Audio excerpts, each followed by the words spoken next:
व्हीबीए मधलं आपल्याला बघायचं आज पुढचा टॉपिक, ज्यामध्ये आपल्याला बघायचं ॲरेज, स्ट्रिंग आणि बाकीचे फंक्शन्स जे व्हीबीए मध्ये वापरले जातात, त्याबद्दलची माहिती आपल्याला बघायची.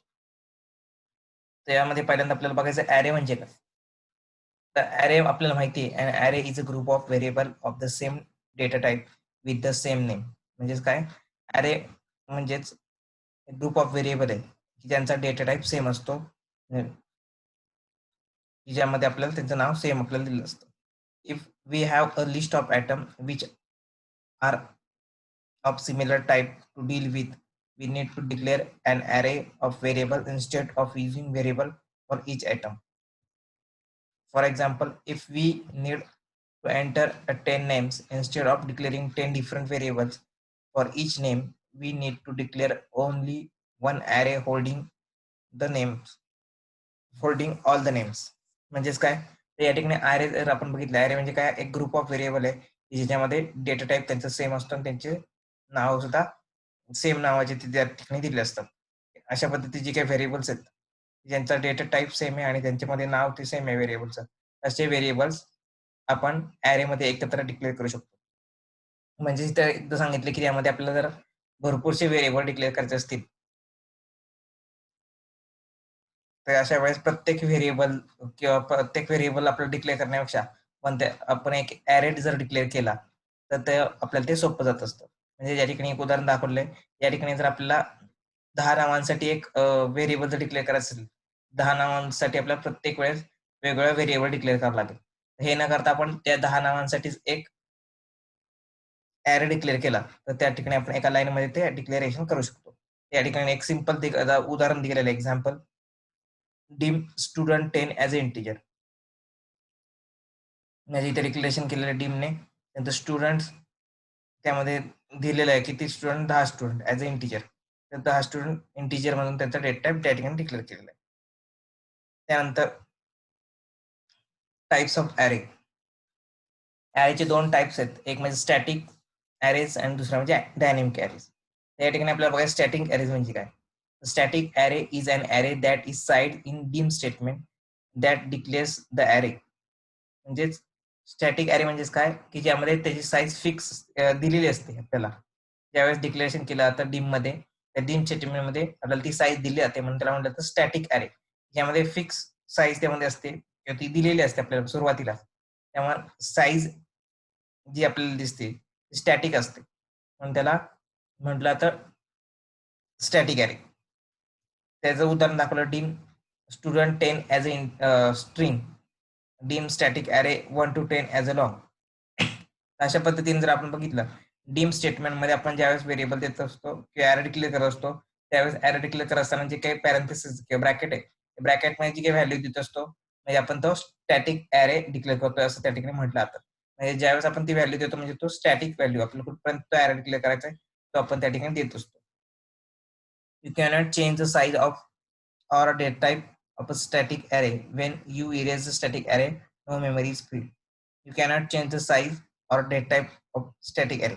एकदा तुम्ही डिक्लेअर केल्यानंतर त्यामध्ये त्याचा तुम्हाला साईज किंवा डेटा टाइप त्या ठिकाणी चेंज करता येत नाही. जरी तुम्ही त्यामधला डेटा जरी त्या ॲरेमधला डिलीट केला, तरी त्यामधली मेमरी फ्री होत नसते. ती मेमरी ऑलरेडी ज्यावेळेस सुरुवातीला डिक्लेरेशन करतो, त्याच वेळेस ॲरे डिक्लेअर करत असताना ती मेमरी अलोकेट केली जाते. म्हणजे जरी तुम्ही किती वेळा त्यातला डेटा इरेज जरी केला, तरी ती मेमरी फ्री होत नसते. जरी त्यातला डेटा रिमूव्ह केला जातो, परंतु ती मेमरी जी असेल 10 स्टुडंट, तर 10 स्टुडंटची मेमरी त्या ठिकाणी अलोकेट केली असते. म्हणून त्याला म्हटलं जातं स्टॅटिक ॲरे. या जी स्टॅटिक ॲरेमध्ये डिम स्टेटमेंटमध्ये डिक्लेअर करत असतो, की आपल्याला किती ॲरे लागणार, किती व्हॅल्यूचं डिक्लेरेशन करायचं त्या ठिकाणी दिलं. त्यानंतर पुढचं dynamic array. A dynamic array is an array that is not sized in dim statement. Instead, it is sized with redim statement. आता मग कसे बघितल्याप्रमाणे आपण स्टॅटिकमध्ये आपण डिममध्येच ते साईज केले जातात, किती साईज आपल्याला पाहिजे. परंतु या डायनॅमिकमध्ये तसं नाही. तर डायनॅमिकमध्ये रिडीम हे स्टेटमेंट आहे. त्या स्टेटमेंटमध्ये दिलं जातं, त्यामध्ये किती त्याला साईज डिक्लेअर करायची. त्या ठिकाणी ती दिली जाते. Dynamic array variables are useful when we don't know in advance how many elements need to be stored in the array, or when we need to change the array dimension at the later stage. म्हणजे dynamic array कशासाठी उपयोग केले जातात, तर यामध्ये जर आपल्याला ज्यावेळेस ऍडव्हान्स मध्ये माहित नसतं की किती आपल्याला व्हेरिएबल्स लागणार आहे, किती एलिमेंट्स लागणार आहेत स्टोअर करायला, तर अशा वेळेस आपल्याला डायनॅमिक अरे वापरल्यामुळं आपण सहजरित्या त्या ठिकाणी आपण काम करू शकतो. आणि ज्यावेळेस आपल्याला समजत असतं की आपल्याला कुठलं लागणार आहे, किती ते किती लागणार, ते त्या ठिकाणी आपण RDIMM मध्ये ते डिक्लेरेशन करू शकतो. एक्झाम्पल या ठिकाणी दिलेलं डिम डायनॅमिक अरे in bracket as a long. या ठिकाणी आपण ब्रॅकेटमध्ये काहीच व्हॅल्यू दिली नाही, म्हणजे इथं डायनॅमिक अरे डिक्लेअर केलं असं आपण म्हणू शकतो. आणि त्यानंतर RDIMM मध्ये पुन्हा त्या ठिकाणी आपल्याला साईज द्यायची असेल तर साईज आपण त्या ठिकाणी देऊ शकतो. RDIMM डायनॅमिक अरे 1 to 10 अशा पद्धतीनं RDIMM मध्ये आपण ती व्हॅल्यू देत असतो, साईज करत असतो अरे एलिमेंट. हे दोन डिफरन्स आहे डायनॅमिक आणि स्टॅटिक अरे मध्ये. त्यानंतर हे RDIMM स्टेटमेंट म्हणजे काय, जे आता आपण बघितलं. RDIMM स्टेटमेंट म्हणजे काय, you may declare a dynamic variable with empty parenthesis that is leave the index dimension blank. ज्यावेळेस सुरुवातीला आपण डायनॅमिक अरे डिक्लेअर करत असतो तो त्या ठिकाणी ब्लँक पॅरेंथेसिस म्हणजे ब्लँक ब्रॅकेट मध्ये डिक्लेअर करत असतो. त्यामध्ये कुठल्याही प्रकारचा इंडेक्स त्याला दिलेला नसतो, म्हणजे इंडेक्स हा त्या ठिकाणी ब्लँक असतो. You can therefore size or resize a dynamic array that has already been declared by using RDIMM statement. तर RDIMM स्टेटमेंट मध्ये काय केलं जातं, तर RDIMM स्टेटमेंट मुळे तुम्ही तो अरे साईज करू शकता किंवा रिसाईज करू शकता. डायनॅमिक अरे ज्यामध्ये जो ऑलरेडी आपण डिक्लेअर केलेला असतो तो अरे आपण साईज करू शकतो किंवा रिसाईज करू शकतो using RDIMM statement. RDIMM statement तुम्ही तो साईज किंवा रिसाईज करू शकता. when you use redeem keyword you erase any existing data currently stored in the array. ज्यावेळेस redeem मध्ये आपण कीवर्ड मध्ये एखादी व्हॅल्यू स्टोअर करत असतो त्यावेळेस ते आपण कधी त्यामधल्या डेटा किंवा त्या अरे मधला डेटा आपण इरेज करू शकतो. ज्यावेळेस इरेज करतो त्यावेळेस तो फ्री होत असतो. म्हणजे तिथं उदाहरण दाखवलं dim a in bracket as a string RDIMM A3 as a string. म्हणजेच काय, तर 3 स्ट्रिंग आपल्याला पाहिजेत म्हणून RDIMM A3 घेतलेला आहे. तर या ठिकाणी सुरुवातीला ज्यावेळेस डिम मध्ये फक्त डायनॅमिक अरे डिक्लेअर केला, त्यानंतर RDIMM मध्ये त्याची साईज दिली, तर ए ची व्हॅल्यू 3 स्ट्रिंग त्या ठिकाणी याच्या आल्या पाहिजे म्हणून ते A3 असं या ठिकाणी व्हॅल्यू दिली.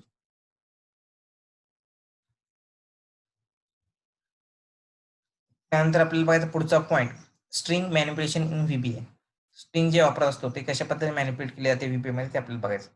String in a VBA is a type of data variable which can consist of text, numerical value, date and time and the alphanumeric characters.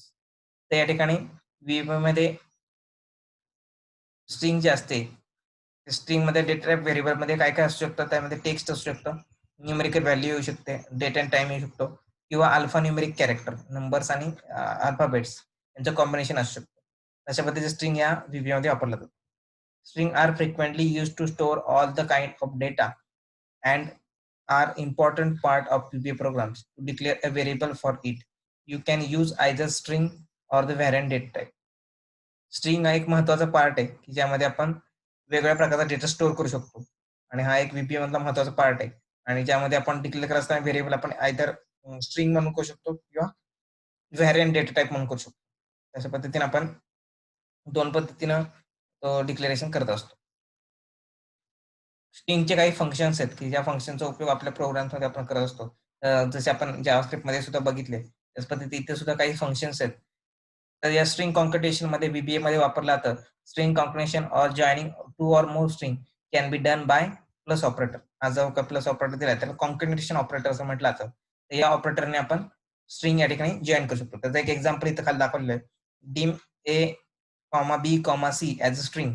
इथं डिक्लेरेशन केलेलं आहे ABC as a string declare केले तीन variable. त्यांना value दिलेली आहे A is equal to WW, B is equal to and C is equal to the internet. त्या सगळ्या स्ट्रिंग म्हणून डिक्लेअर केलेले आहेत. त्यानंतर डिबग डॉट प्रिंट करत असताना आपल्याला A plus B plus C म्हणजे A कॉन्कॅटिनेशन प्लस B कॉन्कॅटिनेशन C असं यातून कॉन्कॅटिनेशन वापरायचं आहे. दिस कॉन्कॅटिनेशन स्ट्रिंग वापरल्यामुळे त्याचा डायरेक्टली आन्सर तुम्हाला येणार आहे. Print is WW and the internet. म्हणजे ह्या तिन्ही स्ट्रिंग एकत्र करून एक कॉन्कॅटिनेट केलेले आहे. अशा पद्धतीने स्ट्रिंग कॉन्कॅटिनेशन इथं झालेलं आहे. हे झालं स्ट्रिंग फंक्शन मतलब स्ट्रिंग कॉन्कॅटिनेशन. त्यानंतर पुढचं लेंथ फंक्शन ने काय केलं तर returns an integer containing either the number of characters in a string or a nominal number of bytes required to store a variable. तर तुमची जी काही स्ट्रिंग दिली असेल त्या स्ट्रिंग मध्ये किती कॅरेक्टर्स आहेत ते कॅरेक्टर्स फाइंड आउट करण्यासाठी आपण लेंथ फंक्शनचा उपयोग केला जातो. यासाठी जर सिंटॅक्स बघितला लेंथ त्यानंतर ती स्ट्रिंग तुम्ही टाकलं तर या ठिकाणी त्याची लेंथ त्या ठिकाणी आपल्याला काढली जाते. त्यानंतर आता आपल्याला इथं घेतलं एक example dim STR as a string. STR as a string आपण डिक्लेअर केले. एसटीआर ची व्हॅल्यू दिली, कॉम्प्युटर ऑपरेटर आणि प्रोग्रामिंग असिस्टंट ही व्हॅल्यू दिली. त्यानंतर डिबग डॉट प्रिंट मध्ये आपण घेतलं the length of the string is and length STR. This will print the length of the string is 33. हिची आम्हाला काय केलं आता लेंथ ऑफ द स्ट्रिंग 33 म्हणून या ठिकाणी आलेली. म्हणजेच ही जी काही स्ट्रिंग आपण घेतलेली आहे लेंथ एसटीआर म्हणजे काय ही कॉम्प्युटर ऑपरेटर आणि प्रोग्रामिंग असिस्टंट ह्यातले जर आपण काउंट केले शब्द आणि त्या स्पेस वगैरे सगळं तर या ठिकाणी ती येणार आहे 33. म्हणून ह्याचं लेंथ किती आहे या स्ट्रिंगची लेंथ 33 त्याची लेंथ आहे. तर जेवढे कॅरेक्टर्स असतील ते सगळे काउंट केल्यानंतर आपण इथं व्हॅल्यू त्याची बघू शकतो 33.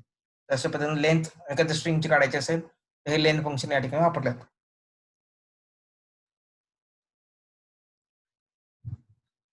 त्यानंतर left function return a string containing a specified number of character from the left side of the string.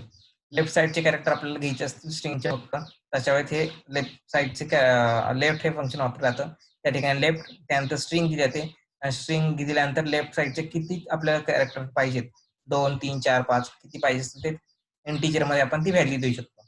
Anti दिल्या तिथे इंटीजर मध्ये आपण व्हॅल्यू टाकू शकतो. एखादं स्ट्रिंग देऊ शकतो आपण कोणत्याही प्रकारचं नाव आणि त्यानंतर त्यामध्ये किती कॅरेक्टर आपल्याला लेफ्ट साइडचे पाहिजेत ते आपण दिले तर त्याचा आउटपुट त्या ठिकाणी आपल्याला मिळत असतो. त्याच पद्धतीने राईट साइडचे सुद्धा return string containing specified number of character from the right side of the string. तर या राईट साइडचे जे काही कॅरेक्टर असतील स्ट्रिंग मधले ते तुम्हाला त्या ठिकाणी डिस्प्ले केले जाते. त्यानंतर mid return string that containing character from a specified string. त्यानंतर एक स्ट्रिंग दिली जाईल आणि त्यानंतर स्ट्रिंग दिल्यानंतर सुरुवातीचं कॅरेक्टर स्टार्ट कुठून तुम्हाला स्ट्रिंग मध्ये करायचंय त्याची पोझिशन आणि एंड कुठं करायचंय त्याची पोझिशन. तर असं मधला पार्ट तुम्हाला घ्यायचा असेल तर मिड या याने आपण काढू शकतो. म्हणजे कुठलाही पार्ट तुम्हाला स्ट्रिंग मधला घ्यायचा असेल तर त्यासाठी स्टार्टिंग पोझिशन आणि एंडिंग पोझिशन ह्या दोन पोझिशन तुम्ही इंडेक्स दिल्या त्या इंडेक्सनुसार तुमची स्ट्रिंग या ठिकाणी तुमच्या समोर डिस्प्ले केली जाईल. त्यासाठी मिड हे फंक्शन वापरलं जातं. त्यानंतर एलट्रिम return a string containing a copy of a specified string with no leading spaces. या ठिकाणी रिटर्न केली जाते string containing copy of specified string with no leading space. एलट्रिमने त्या सगळ्यात जे काही लिडिंग स्पेस असतात त्या या ठिकाणी काढून टाकतात म्हणून त्याला म्हटलं एलट्रिम लेफ्ट साइडच्या. हा ट्रिम सुद्धा सेम तसंच आहे. Return string containing copy of a specified string with no trailing space. पुढच्या जे काही स्पेस असतील त्या ट्रिमने सगळ्या रिमूव्ह केल्या जातात. आणि ट्रिम नुसतं एक्स्ट्रीम एक फंक्शन वापरलं जातं त्यामुळे तुमच्या लिडिंग अँड ट्रेलिंग म्हणजे मागच्या आणि पुढच्या दोन्ही स्पेस त्या ठिकाणी ट्रिम केल्या जातात आणि फक्त ती स्ट्रिंग तुम्हाला त्या ठिकाणी डिस्प्ले केली जाते. इन एसटीआर ही स्ट्रिंग आहे की या फंक्शन आहे. या फंक्शन मध्ये काय करतं return an integer specifying start position of the first occurrence of one string with another. तर या ठिकाणी काय केलं तर एक स्ट्रिंग दिली जाते सुरुवातीला इन एसटीआर मध्ये पहिल्यांदा स्टार्टिंग पॉईंट दिला जातो. त्यानंतर त्यामध्ये स्ट्रिंग वनचा जो स्टार्टिंग पॉईंट असतो त्यानंतर स्ट्रिंग पॉईंट मधून तुम्हाला पुढची कुठली स्ट्रिंग कम्पेअर करायची ते दुसरी स्ट्रिंग दिली जाते आणि त्यांचं त्या ठिकाणी कम्पॅरिझन केलं जातं. आता या ठिकाणी एक स्ट्रिंग दिली आपण कोपा स्ट्रिंग दिली त्या कोपा स्ट्रिंग मध्ये अजून दुसरी पीए स्ट्रिंग दिली सेकंड स्ट्रिंग. तर या ठिकाणी पीए हा शब्द कधी येणार आहे त्याचा अॅक्युरन्स आपल्याला त्या ठिकाणी द्यायचंय इन स्ट्रिंग. तर स्ट्रिंग दोन स्ट्रिंग या ठिकाणी कम्पेअर केल्या जातील आणि त्यानंतर पहिल्या स्ट्रिंग मध्ये कुठे पीए हा शब्द स्टार्ट होणार आहे ही पोझिशन या ठिकाणी दिली जाईल म्हणून ते 2 ही पोझिशन त्या ठिकाणी दिली जाईल इंडेक्स. अशा पद्धतीने स्ट्रिंग मध्ये एखादं स्पेसिफिक कॅरेक्टर्स कुठून येणार आहेत किंवा वेगवेगळे स्पेसिफिक कॅरेक्टर्स कुठपासून सुरुवात होणार आहेत त्याची पोझिशन इन स्ट्रिंग मधून या ठिकाणी दिली जाते. त्यानंतर पुढचं रिप्लेस फंक्शन आहे. Replace function replace sequence of character in a string with another set of string. त्या ठिकाणी एक स्ट्रिंग दिली जाते सोर्स स्ट्रिंग त्यानंतर फाइंड स्ट्रिंग आणि रिप्लेस स्ट्रिंग. त्या ठिकाणी पहिल्यांदा सोर्स स्ट्रिंग एक स्ट्रिंग दिली आहे त्यानंतर कुठला पार्ट त्यामधला आपल्याला रिप्लेस करायचा तो आपल्याला द्यावा लागेल आणि त्या ठिकाणी नवीन येणारे रिप्लेस कुठली स्ट्रिंग करायची तो त्या ठिकाणी द्यावा लागेल. म्हणजे आपल्याला सोर्स स्ट्रिंग म्हणजे सुरुवातीची स्ट्रिंग, त्यानंतर त्यामधला कुठला पार्ट रिप्लेस करायचा ती स्ट्रिंग द्यावी लागेल आणि त्यामध्ये कोणता नवीन पार्ट त्या ठिकाणी टाकायचा त्याच्याऐवजी तो त्या ठिकाणी द्यावा लागेल. अशा पद्धतीने रिप्लेस स्ट्रिंगचा उपयोग या ठिकाणी केला जातो. त्यानंतर काही बिल्ड इन फंक्शन्स आहेत VBA मध्ये. यामध्ये स्ट्रिंग फंक्शन्स मध्ये आत्ताच आपण बघितल्याप्रमाणे लेंथ, एलट्रिम, आरट्रिम, रिप्लेस अशा पद्धतीने फंक्शन्स. मॅथ्स फंक्शन मध्ये जर आपण बघितलं ऍब्सोल्यूट, राऊंड, स्क्वेअर, व्हॅल हे सगळे मॅथ्स फंक्शन्स आहेत. लॉजिकल फंक्शन मध्ये is a date, is a error, is a null, is a numeric. तर या ठिकाणी लॉजिकल मध्ये चेक केला तर इज अ डेट म्हणजे डेट आहे का, इज अ एरर, एरर कोणता आहे का, इज अ नल व्हॅल्यू आहे का, न्यूमरिक व्हॅल्यू आहे का, तशा पद्धतीने लॉजिकली त्या ठिकाणी चेक केला जातं. डेट अँड टाइम फंक्शन मध्ये डेट फंक्शन, डेट डिफरन्स, नाव, वीक डे अशा पद्धतीचे वेगळे फंक्शन्स त्या ठिकाणी वापरले जातात. डेटा टाइप कन्व्हर्जन फंक्शन्स मध्ये या ठिकाणी काही डेटा तुम्हाला दिला असतो त्याचं कन्व्हर्जन तुम्हाला करायचं सी बाईट मध्ये, सी इंटिजर मध्ये, सी स्ट्रिंग मध्ये करायचं असेल तर सी या ठिकाणी कन्व्हर्जन साठी सी हे या ठिकाणी वापरलं जातं आणि C byte, C int, C string यांनी तुमचा जो काही व्हेरिएबल असेल त्याचा डेटा टाइप त्या ठिकाणी चेंज केला. त्याच्या पद्धतीने हे वेगवेगळे बिल्डिंग फंक्शन्स आहेत की जे ऑलरेडी तुमच्या आपल्या VBA मध्ये असतात आणि जे ऑलरेडी आपण बघितलेले आहेत एक्सेलस मध्ये सुद्धा तशा पद्धतीचे फंक्शन्स आहेत. आपण प्रोग्रामिंग करताना आपल्या लक्षात येईल कशा पद्धतीने ह्यांचा उपयोग केला जातो. त्यानंतर user defined function in VBA. आपण स्वतःचे आपले व्हेरिएबल्स त्या ठिकाणी तयार करू शकतो, फंक्शन्स तयार करू शकतो. त्यालाच म्हणलं तर user defined function. One of the most powerful feature of Excel VBA is that you can create your own functions or UDF. The function user defined function ला शॉर्टकट आहे UDF, युजर डिफाईन्ड फंक्शन. या ठिकाणी most powerful function आहे VBAचं की ज्यामध्ये आपण स्वतःचे आपण फंक्शन्स तयार करू शकतो आणि ते फंक्शन आपण आपल्या प्रोग्राम्स मध्ये वापरू शकतो. UDF म्हणजे त्याला म्हटलं तर user defined function is a simply a function that you create yourself with VBA for your own defined task. UDF are often called custom function. त्या UDF ला युजर डिफाईन्ड फंक्शनला दुसरं नाव आहे कस्टम फंक्शन त्याला म्हटलं जातं. तर या ठिकाणी एक फंक्शन बघूया आपण simple function. Function area is equal to dim L, B, L is equal to 10, B is equal to 20. त्यानंतर debug dot print area ls is and L into B and end function. Area is and L into B and end function. एक simple function त्यांनी तयार केलं एरियासाठी. Area आपल्याला calculate करायचं असेल तर एरियासाठी त्यांनी फंक्शन दिलेलं आहे. त्यामध्ये एल आणि बी ची व्हॅल्यू दिलेली आहे आणि एल आणि बी ची व्हॅल्यू वरून आपला एरिया काढायचा आहे. एरिया कसा काढत असतो एल इंटू बी हा आपला एरिया आपल्याला मिळत असतो. त्यांचे व्हॅल्यू आपल्याला दिलेले आहेत. त्या व्हॅल्यू आपण त्या ठिकाणी टाकल्या एल ची व्हॅल्यू 10 बी आणि बी ची व्हॅल्यू 20. त्यानंतर ह्यांचा मल्टिप्लिकेशन केलं तर हा तुमचा एरिया या ठिकाणी येला होतो. अशा पद्धतीने आपण फंक्शन एरिया तयार केलेलं आहे आणि त्यामध्ये आपण एल बी ची व्हॅल्यू देऊन आपण एरिया काढलेला आहे. अशा पद्धतीने तुम्ही हे स्वतःचे फंक्शन असे तयार करू शकता आणि त्या ठिकाणी या फंक्शन त्या ठिकाणी तुमच्या प्रोग्राममध्ये तुम्ही वापरू शकता. अशा पद्धतीनं युजर डिफाईन्ड फंक्शन त्या ठिकाणी वापरले जातात. त्यानंतर scope of variable. Scope of variable आपण बघितलं याच्यामध्ये सुद्धा जावास्क्रिप्ट मध्ये त्या पद्धतीने हा स्कोप ऑफ व्हेरिएबल आहे. या ठिकाणी जर बघितलं 4 लेवल्स आहेत स्कोपच्या व्हेरिएबल्सच्या. त्यामध्ये प्रोसिजर लेवल, त्यानंतर मॉड्यूल लेवल, प्रोजेक्ट लेवल आणि ग्लोबल स्कोप. प्रोसिजर लेवल म्हणजे काय जे व्हेरिएबल्स प्रोसिजरमध्ये किंवा तुमच्या जे काही फंक्शन्समध्ये आपण यूज करत असतो किंवा त्या प्रोसिजरमध्ये यूज करत असतो त्यांना प्रोसिजर स्कोप फंक्शन म्हटलं जातं. की ते व्हेरिएबल म्हटलं जातं. ती व्हेरिएबल त्या प्रोसिजर पुरतेच मर्यादित असतात. त्यानंतर मॉड्यूल स्कोप एखाद्या मॉड्यूलमध्ये आपण जर डिक्लेअर केलं व्हेरिएबल तर त्याला मॉडेल स्कोप असतो तो वेगळ्या प्रोसिजरमध्ये सुद्धा आपण वापरू शकतो. काही प्रोजेक्ट स्कोपमध्ये आपण वापरत असतो तर त्यांना काही प्रोजेक्टमध्ये आपला जो असतो प्रोजेक्ट पूर्ण आपण ते वापरू शकतो. मग त्याला प्रोजेक्ट लेवल असं म्हटलं जातं. आणि शेवट ग्लोबल स्कोप जे की आपण ग्लोबली डिक्लेअर करत असतो. कोणत्याही प्रोसिजरमध्ये मॉडेलमध्ये प्रोजेक्टमध्ये करता डायरेक्ट ग्लोबली आपण जे डिक्लेअर करत असतो प्रोग्राममध्ये आपण कुठेही वापरू शकतो. त्यांना म्हटलं जातं ग्लोबल लेवल स्कोप. त्याच्यामध्ये हे 4 स्कोप आहेत व्हेरिएबलचे. तर एवढंच यामध्ये सिंपल या ठिकाणी ॲरेज, त्यानंतर स्ट्रिंग आणि त्यामध्ये जसे फंक्शन्स कशा पद्धतीने वापरायचे ते एवढंच या लेक्चर्स मध्ये की कशा पद्धतीने आपल्याला ॲरे वापरायचे. तर ज्यावेळेस तुम्ही प्रोग्राम करता त्यामुळे तुम्हाला लक्षात येईल ॲरे यूज कसा करायचा आहे, त्यानंतर बिल्ड इन फंक्शनचा यूज कसा करायचा आहे, त्यानंतर तुम्हाला स्ट्रिंगचे जे काही वेगवेगळे फंक्शन्स आहेत ते कसे वापरायचे आणि युजर डिफाईन स्वतःचे आपण फंक्शन कसे तयार करून आपल्या प्रोग्राम वापरू शकतो. प्रोग्रामिंग करायचं असताना आपल्याला लक्षात येईल. कोणाला काय शंका तर विचारा.